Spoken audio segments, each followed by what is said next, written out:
Welcome back to Drug Talk, everybody. In today's video, I want to quickly go over 3 things that you should be aware of before using Trifluoperazine or Stelazine.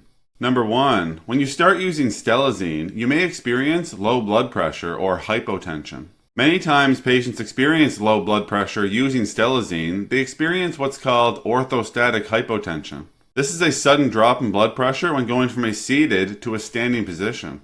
It can also occur while going from a lying down to a standing position, so in this situation it may be beneficial to sit upright for a moment before standing.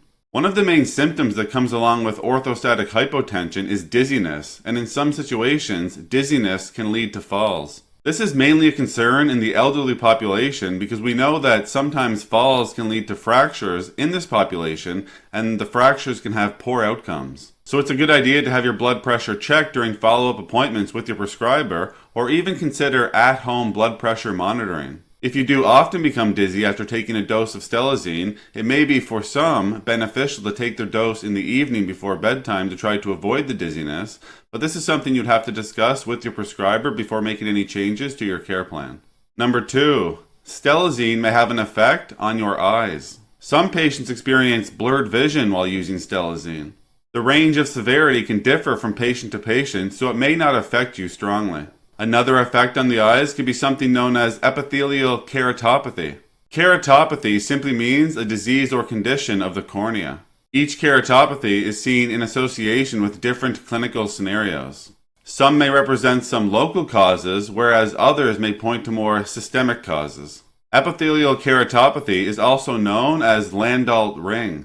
It is a sporadic and chronic process.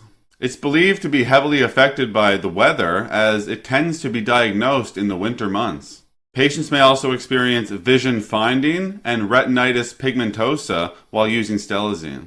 And number 3, Stelazine is on the Beers criteria list. The Beers criteria is a list of medications that prescribers often try to avoid or limit their use in the elderly population.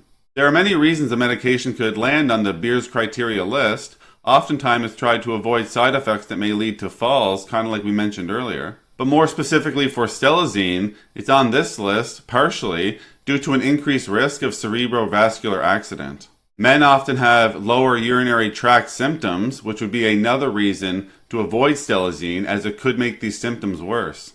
And lastly, we want to avoid this medication for behavioral problems such as dementia or delirium, because antipsychotics may increase the rate of cognitive decline and mortality. So prescribers will try to avoid this medication, Stelazine, in the elderly population, or take considerations in their dosing if they do decide to give this medication.